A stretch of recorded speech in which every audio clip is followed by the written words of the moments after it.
Dati. No. Malupit tumira niya. Ito, yung wire, oh. Apat, napakalupit mo. Ito pa. Yan. Ilan ang wire na lumabas, bro? Apat. Dalawang ilaw. Bibo. Ano, no?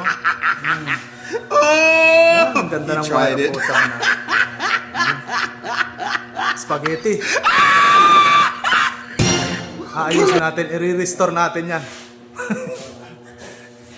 I-rewire natin yan. Yan si Master. Master service. Okay. Pa natin after na. Ayan. After lang tayo ng breaker, no? Ayaw, no? Oh. Ito na rin yung switch sa outlet niya, hindi na pinabago na may-ari. Okay lang daw yan dyan. Oh, so wala na yung spider web. Ayos.